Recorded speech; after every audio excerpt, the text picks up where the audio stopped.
الأنبياء والمرسلين آمين سيدنا محمد وعلى آله وصحبه أجمعين. آمين ya Allah. InsyaAllah para jemaah dirahmati Allah, kita akan menyambung pengajian daripada kitab Ihya Ulumuddin Amin ya Allah. karangan Al-Imam Al-Ghazali rahimahullah ta'ala. Amin ya Allah.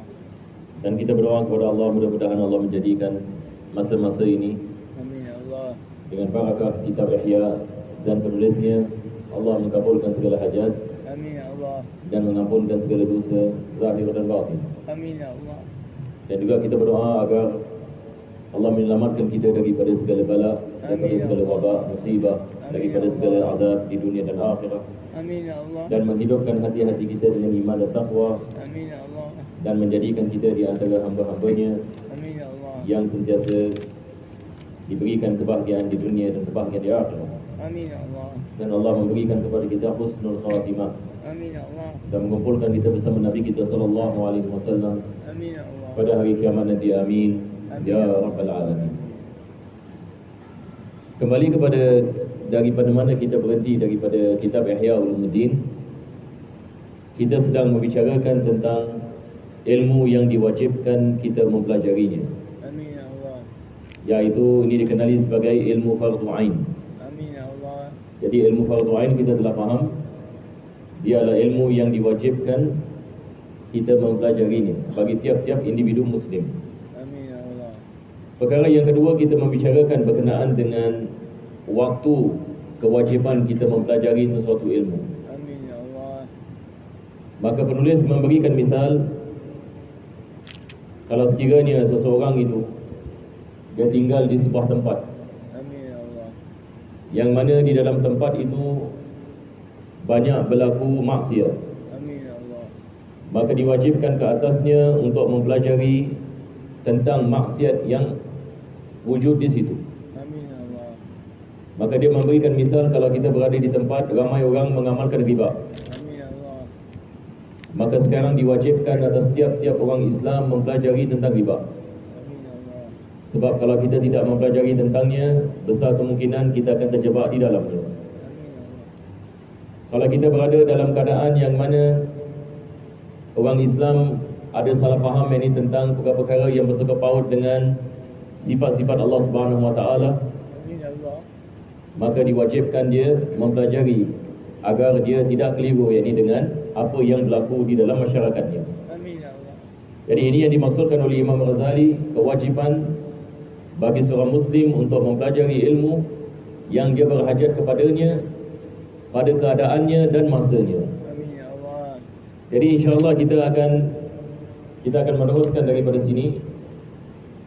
Kita telah sampai kepada bahagian yang mana penulis ini mengatakan, wa hadha huwa al-haqqu fil ilmi alladhi huwa fardu 'ainin wa ma'nahu al-'ilmu bi kayfiyati al-'amal al-wajib.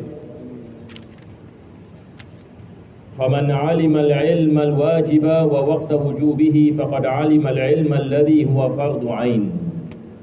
Jadi Imam Ghazali mengatakan, barang siapa yang mengetahui tentang kewajipan sesuatu ilmu dan juga masa kewajipannya, maka dengan itu dia telah memahami apa yang diwajibkan ke atasnya.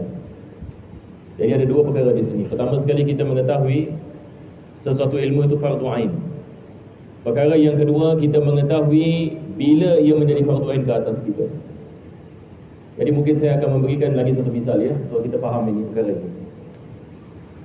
Sekarang ini misalan, satu orang dia belum kahwin, maka kita mengatakan tidak diwajibkan dia mempelajari bab nikah, sebab dia tidak kahwin. Tidak diwajibkan dia mempelajari bab nikah. Bilakah diwajibkan ke atasnya mempelajari bab nikah? Bilakah diwajibkan ke atasnya mempelajari bab dalam ilmu fikih pernikahan? Kewajipannya adalah apabila dia nak bernikah, betul ke tidak? Betul juga. Maka di sini kita mengatakan kewajipannya berlaku apabila berlaku pernikahan. Ini yang dimaksudkan dengan masanya. Sebab kalau sekiranya dia tidak masuk kepada alam ini pernikahan, maka ilmu ini belum lagi menjadi kewajipan ke atasnya. InsyaAllah. Tapi kalau sekiranya dia bernikah dan dia tidak mempelajari bab nikah, dia berdosa ke tidak berdosa? Berdosa. Yang ni dia kalau berkahwin ni misalan dan dia tidak tahu apa itu talak sunni, talak bid'i, dia tidak mengetahui tentang nafkah, apa yang diwajibkan, apa yang tidak diwajibkan, maka dia berdosa. Sebab dia tidak mempelajari ilmu yang diwajibkan dia mempelajari dalam keadaan yang dia sedang berada di dalamnya. Sama juga kita mengatakan satu orang kalau berniaga, maka diwajibkan dia mempelajari tentang perniagaan, hukum ahkam perniagaan, hukum ahkam jual beli. Tapi kalau sekiranya dia berniaga tapi dia tak mempelajari bab ini jual beli sebagai misal, kita mengatakan dia berdosa dalam perniagaannya. Dia berdosa di dalam perniagaannya. Kenapa dia berdosa? Sebab sekarang kita mengatakan ilmu ini adalah fardu ain ke atasnya. Apabila dia tidak mempelajarinya, maka dia menanggung dosa. Jadi sama juga kita mengatakan satu orang nak pergi haji, maka dia wajib mempelajari bab haji. Kalau dia tidak mempelajari bab haji, maka dia berdosa. Sebab kewajipan haji diwajibkan ke atasnya dan dia tidak dapat melakukan haji melainkan kalau dia mempelajari hukum ahkamnya. Ini yang disebutkan oleh Imam Ghazali. Jadi ada dua perkara di sini. Pertama sekali adalah ilmu yang wajib. Perkara yang kedua adalah waktu kewajipannya. Satu orang kalau miskin misalan tidak diwajibkan dia mempelajari bab zakat. Satu orang kalau miskin tidak diwajibkan ke atas dia mempelajari bagaimana nak mengeluarkan zakat. Adakah diwajibkan? Tidak diwajibkan. Tetapi kalau sekiranya dia ada harta dan hartanya sampai kepada nisab, sekarang kita mengatakan diwajibkan dia mempelajari tentang bab zakat. Jadi ini yang beliau yang dimaksudkan waktu kewajipannya. Yang ini dia mempelajarinya waktu kewajipannya. Berkenaan dengan ilmu akidah, kita mengatakan ilmu akidah diwajibkan sebelum baligh. Sebelum baligh. Sebab apabila seseorang itu baligh, wajib dia mempelajari makna la ilaha illallah Muhammadur Rasulullah. Ini seperti mana Imam Ghazali mengatakan sebelum ini. Begitu juga dengan ilmu yang bersangkut paut dengan taharah dan salat. Bilakah kewajipan ini dikenakan? Apabila seseorang itu baligh. Yang ini maksudnya kalau dia baligh dalam keadaan dia tidak mempelajari ilmu akidah ataupun dia tidak mempelajari hukum ahkam yang bersangkut paut dengan salat dan puasa dan juga taharah, maka dia berdosa. Jadi ini adalah khulasah apa yang beliau mengatakan. Selepas itu beliau mengatakan wa ma dzakarahu sufiyatu min fahmil khawatiril aduwi wa lammatil malaki haqqun aidha walakin fi haqqi man yatasadda lahu fa idza kana al-ghalibu anna al-insana la yanfaku 'an dawa'i syarr wa riya'i wal hasad fayalzamuhu an yata'allama min 'ilmi rubu'il muhlikat ma yara nafsahu muhtajan ilayhi. Sekarang Al-Imam Ghazali membicarakan tentang ilmu tazkiyah.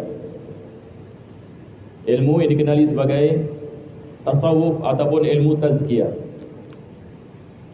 Yang dimaksudkan dengan ilmu ini, dia adalah ilmu yang mengajarkan kepada kita bagaimana kita nak kenal penyakit-penyakit hati, bagaimana kita nak menghilangkannya, dan bagaimana kita nak menjauhkan diri kita daripadanya. Jadi dia mengatakan kalau sekiranya seseorang itu berada dalam keadaan yang dia tidak terselamat daripada penyakit hati. Sekarang kita menanyakan masyarakat kita di Singapura sekarang. Kita tinggal yang ini di kawasan ini kan. Jadi kita lihat apa Imam Ghazali mengatakan. Kita lihat yang di keadaan kita sekarang ini. Adakah kita terselamat daripada sifat hasad dan dengki? Tak ada. Kita lihat masyarakat kita. Adakah masyarakat kita ini, Masya Allah, kita mengatakan terselamat daripada sifat hasad, terselamat daripada sifat dengki, terselamat daripada sifat sombong, terselamat daripada sifat-sifat ini yang lain? Ataupun masyarakat kita ini dibelenggu dengan sifat-sifat ini? Adakah kita hari ini misalnya kita tinggal dalam keadaan yang mana kita belenggu dengan penyakit-penyakit hasad misalnya, ramai orang hasad, ataupun kita mengatakan ramai orang dalam masyarakat kita ada sifat ini kesombongan, ataupun sifat benci membenci, ataupun yang ini sifat apa kita mengatakan memandang rendah ini kepada orang lain dan sebagainya. Kalau sekiranya penyakit-penyakit hati ini wujud di dalam masyarakat yang kita tinggal dan juga dalam diri kita, maka sekarang diwajibkan kita mempelajari tentang ilmu yang menerangkan kepada kita bagaimana cara untuk kita menjaga diri kita daripada terjebak daripada sifat ini, dan bagaimana kita nak menghilangkannya, dan apakah obat baginya. Maka ilmu ini adalah fardu ain. Imam Ghazali mengatakan ilmu ini juga adalah fardu ain. Seperti mana kita mengatakan mempelajari bab salat adalah fardu ain, mempelajari ilmu yang mengajarkan kepada kita tentang sifat-sifat yang terkeji dan cara untuk kita menghilangkan sifat daripada hati, ini juga adalah fardu ain. Apa sebabnya? Sebab Allah Subhanahu Wa Taala mewajibkan kita mensucikan diri. Yani mensucikan diri dalam Islam ialah wajib. Jadi Islam bukan saja melakukan salat pada zahirnya. Bukan maksudnya kita hanya melakukan salat, kita puasa, kita membayar zakat dan kita haji dan sebagainya. Tetapi Islam juga mewajibkan kita mensucikan diri. Bagaimana kita nak mensucikan diri? Ini soalannya. Jadi ilmu yang akan memberikan kepada kita jawapannya adalah ilmu yang dikenali sebagai ilmu tasawuf. Ataupun ada orang yang dia tak suka perkataan tasawuf, kita mengatakan tak apa. Kita mengatakan ilmu tazkiyah. Sebab tidak ada beza di antara tasawuf ataupun kita mengatakan ilmu tazkiyah ataupun kita mengatakan ilmu mensucikan diri dan sebagainya. Tetapi yang penting adalah kita faham bahawasanya Islam mewajibkan kita mensucikan diri daripada segala sifat yang terkeji. Dalilnya adalah Al-Quranul Karim. Dalam surah yang biasa kita hafal, apa Allah SWT mengatakan, qad aflaha man zakkaha wa qad khaba man dassaha. Ini dalil daripada dalil. Ada banyak ayat dalam Al-Quran. Daripada ini Allah mengatakan telah berjaya orang yang mensucikan hatinya, dirinya. Mensucikan dirinya, masuk hati. Dan telah rugi orang yang mengotorkannya. Bagaimana kita dapat mengotorkan hati? Dengan melakukan maksiat. Yani tiap-tiap kali kita melakukan maksiat, kita telah mengotorkan hati. Kita lihat ini kepada maksiat, dia memberi kesan kepada hati kita. Kita lihat benda yang diharamkan kita melihat, maka dia memberikan kesan kepada hati. Kita memikirkan maksiat, dia memberikan kesan kepada hati kita. Tangan kita melakukan maksiat, dia memberi kesan kepada hati. Kaki kita pergi ke tempat maksiat, dia memberikan kesan kepada hati. Islam mengajarkan kepada kita tiap-tiap perbuatan kita memberikan kesan kepada hati. Kalau kita melakukan kebaikan, dia akan memberikan kesan baik kepada hati kita. Kalau kita melakukan kejahatan, dia akan memberikan kesan keburukan ini kepada hati kita. Jadi hari ini soalannya adalah bagaimana kita dapat menjaga hati kita daripada perkara ini. Bagaimana kita dapat membersihkan hati? Jadi pertama sekali ulama kita mengatakan adalah dengan kita menjaga anggota badan. Pertama sekali adalah dengan kita menjaga anggota badan kita. Maksudnya anggota badan yang 7. Pertama sekali adalah mata kita. Yang kedua adalah telinga. Yang ketiga adalah tangan. Yang keempat adalah kaki. Yang kelima adalah perut. Yang keenam adalah kemaluan. Dan yang ketujuh adalah lidah. Ini adalah 7 yang anggota badan. Pertama sekali, seperti mana yang Syekh Ahmad bin Zain Al-Habsyi dalam kitab Risalah Jami'ah, beliau mengatakan ada 7 anggota yang diwajibkan kita menjaganya, iaitu mata kita daripada melihat benda yang haram, telinga kita daripada mendengar benda yang haram, lidah kita daripada berbicara benda yang haram, lepas itu tangan kita daripada melakukan benda yang diharamkan, kaki kita daripada pergi kepada tempat-tempat yang diharamkan, perut kita, macam mana jaga perut? Perut maksudnya di sini adalah jaga makan. Jaga makan. Kita memastikan makanan yang kita makan semua adalah halal. Sebab memakan makanan yang tidak halal memberikan kesan kepada hati. Ia menjadi sebab ini Allah tidak kabulkan doa. Kita ada hadis Nabi SAW berkenaan dengan menjaga yakni perut. Lepas itu yakni kemaluan. Jaga kemaluan daripada melakukan, na'udzubillah min zalik, melakukan zina. InsyaAllah. Jadi apabila kita dapat menjaga anggota badan ini, ulama kita mengatakan kita dapat jaga hati. Tapi kalau kita tak jaga anggota, kita tak dapat jaga hati. Itu dia punya formula dia.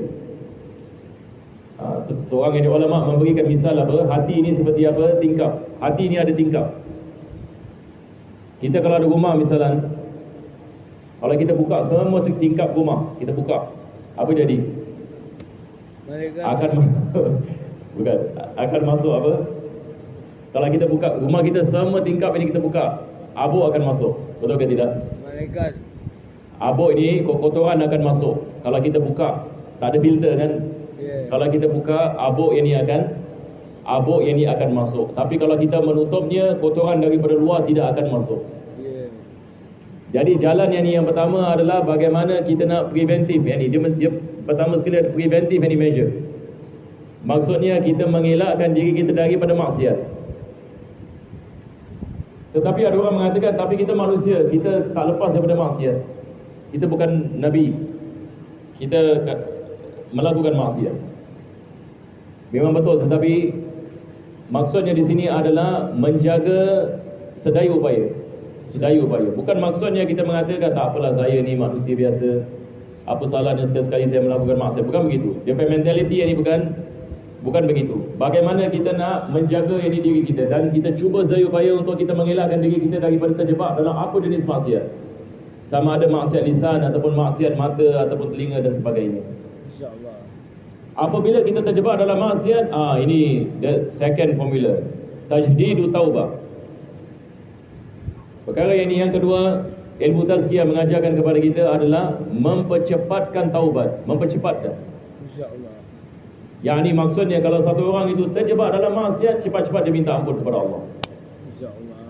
Jadi sifat dari seorang mukmin adalah at-tawwab. Allah Subhanahu wa taala sayang kepada hamba-hambanya yang tawwab. Tawwab ini maksudnya sentiasa kembali kepada Allah. Yang ini maksudnya apabila dia terjebak dalam maksiat, cepat-cepat dia kembali kepada Allah, minta ampun. InsyaAllah. Dia cuba sedaya upaya. Kadang-kadang terjebak dalam maksiat, cepat-cepat ini dia kembali kepada Allah dan yang ini meminta ampun. Ini adalah sifat yang disukai oleh Allah Subhanahu wa taala dan juga disukai oleh Nabi sallallahu alaihi wasallam. Maka ini adalah daripada cara kita dapat menjaga hati. InsyaAllah. Dalam masa yang sama juga kita muhasabah diri. Kita lihat hati kita hari ini. Hati kita lihat ada sifat hasad.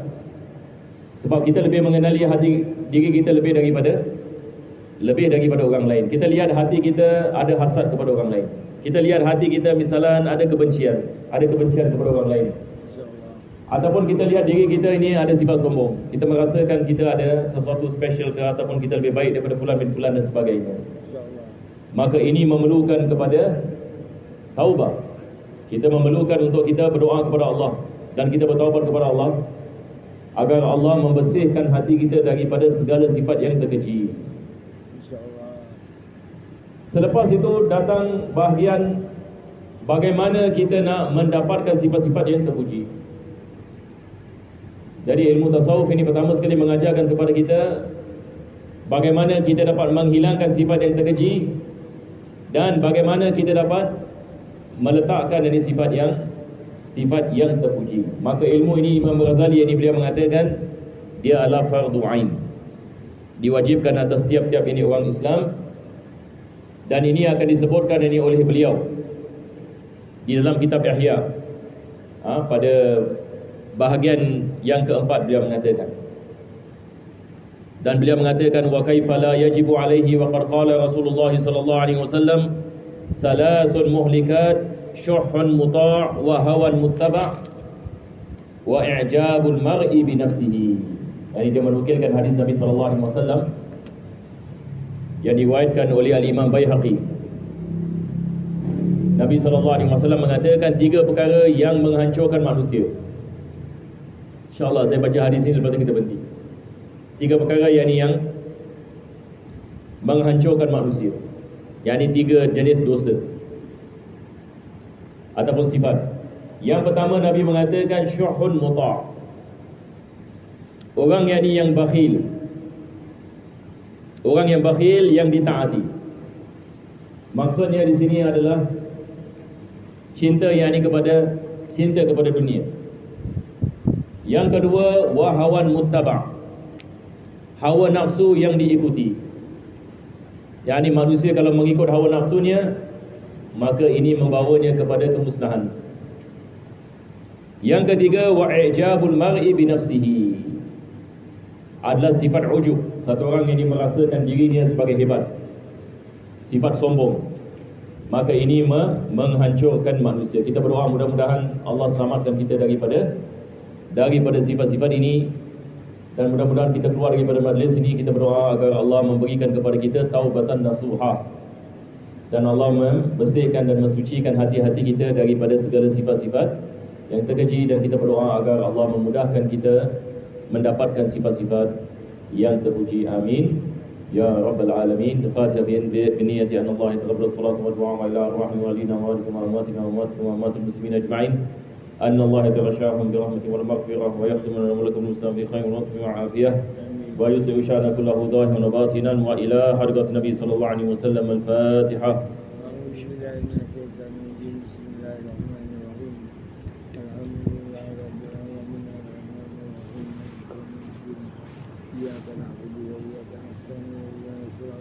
ربنا تقبل دعانا إنك أنت السميع العليم، تب علينا إنك أنت التواب الرحيم، واختم بالصالحات أعمالنا وأجلنا يا الله الكريم. فضل سبحان ربك بالعزة عما يصفون وسلام على المرسلين والحمد لله رب العالمين.